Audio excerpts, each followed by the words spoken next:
आणि यापुढची बातमी आहे एटीएसने केलेल्या एका मोठ्या छापेमारी संदर्भातली।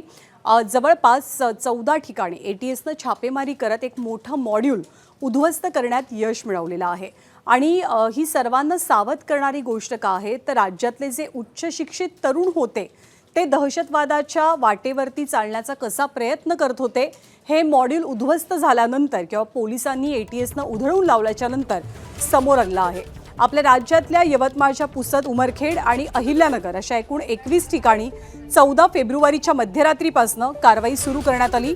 छापेमारीत समोर आलेले सगळे संशयित तरुण देशभरातल्या काही टेररिस्ट मॉड्यूलच्या संपर्कात आल्याची माहिती आहे। गेल्या 6 महिन्यांपासून या तरुणांच्या संशयास्पद कारवायांकडे एटीएसचं लक्ष होतं। छापा टाकण्यात आलेले तरुण दहशतवाद्यांचे की पर्सन होते।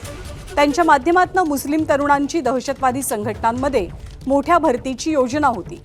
या तरुणांना पैसा, खेळाची संधी, नोकरी अशी वेगवेगळी आमिष दिली गेल्याचं समोर आलंय। त्यामुळे छाप्यानंतर मिळालेल्या माहितीतनं मोठं दहशतवादी कनेक्शन उघड करण्यात एटीएसला यश आलेलं आहे।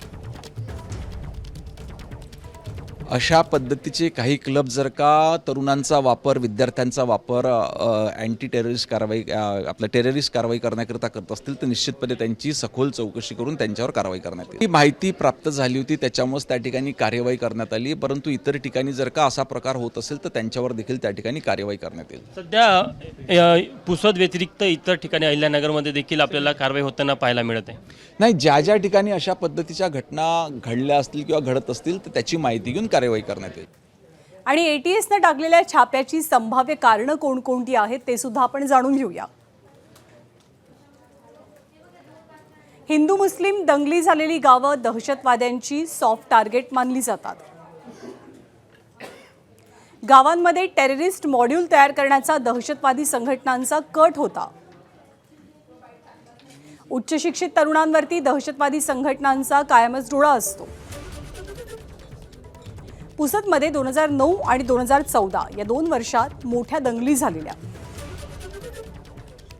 तर 2014 सालच्या दंगलींचं लोण हे शेजारच्या उमरखेडमध्ये सुद्धा पसरलेलं होतं। जालना आणि छत्रपती संभाजीनगरमध्ये दहशतवाद्यांच्या कारवाया आधी सुद्धा पाहायला मिळाल्या। अहिल्यानगरमध्ये सुद्धा मुकुंदनगर या भागात मुस्लिम बहुल परिसरात हे छापे पडलेत। मुकुंदनगर भाग लष्कराच्या प्रशिक्षण तळाच्या जवळच असल्यानं तो अधिक संवेदनशील मानला जातो। आमदार संग्राम जगताप यांच्या हिंदुत्ववादी चळवळीमुळे अस्वस्थ असलेल्या मुस्लिम तरुणांना गळाल लावण्याचा कट एक प्रकारे या मॉड्यूलच्या माध्यमातून आखला जात होता। अहिल्यानगरमधल्या तरुणांना जाळ्यामध्ये अडकवत संभाजीनगर, पुणे आणि नाशिकमध्ये नेटवर्क पसरवण्याचा किंवा अधिक बळकट करण्याचा दहशतवाद्यांचा कट होता। एबीपी माझा, उघडा डोळे बघा नीट।